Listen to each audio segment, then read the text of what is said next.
Salut à tous!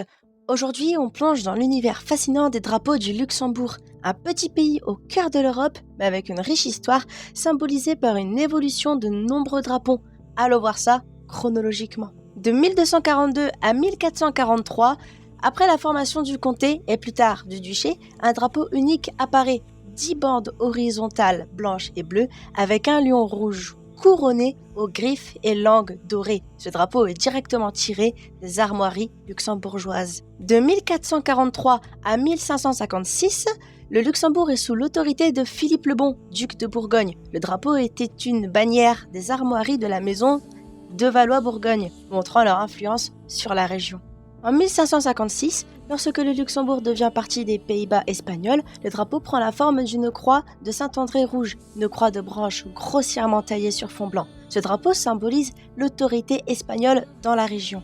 Pendant plusieurs périodes d'occupation française, le drapeau de la France était utilisé. Ce drapeau comportait un champ blanc orné de plusieurs fleurs de lys, symbole traditionnel de la monarchie absolue française. En 1698, le territoire revient aux Pays-Bas espagnols. En 1701, le pays est de nouveau sous occupation française. De 1711 à 1713, sous le court contrôle bavarois, le drapeau était un écu divisé en 4 quartiers, les losanges bleus et blancs de la Bavière et le lion du Palatinat avec un petit écu rouge portant un globe doré au centre. Le Luxembourg fait ensuite partie des territoires autrichiens, avec un drapeau jaune frappé d'un aigle à 2 têtes noires portant un écu tricolore sur sa poitrine. Cela symbolisait la monarchie des Habsbourg.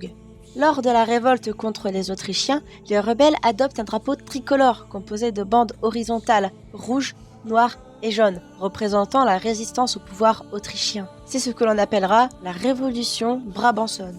De 1795 à 1814, le pays est à nouveau occupé par les Français. Le célèbre drapeau tricolore bleu-blanc-rouge de la République puis de l'Empire flotte sur le Luxembourg. Après le congrès de Vienne, le Luxembourg est intégré dans le royaume des Pays-Bas, sous le drapeau néerlandais, avec des bandes horizontales, rouges, blanches et bleues.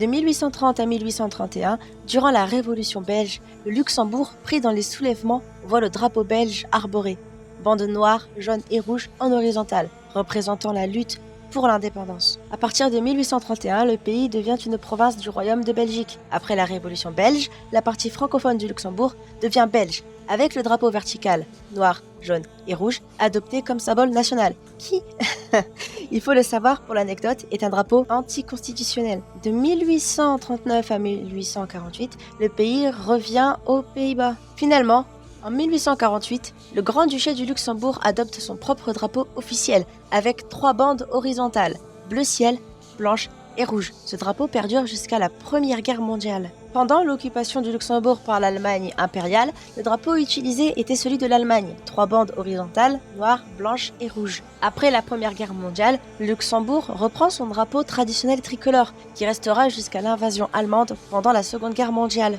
Lors de la seconde occupation par l'Allemagne nazie, le drapeau nazi avec une croix gammée noire sur fond blanc et rouge flotte sur le pays. Après la libération en 1945, le Luxembourg reprend son drapeau tricolore bleu ciel, blanc et rouge. Ce drapeau est utilisé aujourd'hui, symbolisant la souveraineté et l'indépendance du pays. Voilà l'évolution fascinante des drapeaux du Luxembourg, un petit pays avec une histoire riche et complexe. Chaque drapeau reflète une période clé de l'histoire du pays et des influences des puissances extérieures. Merci d'avoir regardé. N'hésitez pas à vous abonner et à laisser un commentaire pour nous dire quel drapeau vous a le plus marqué. Merci à tous.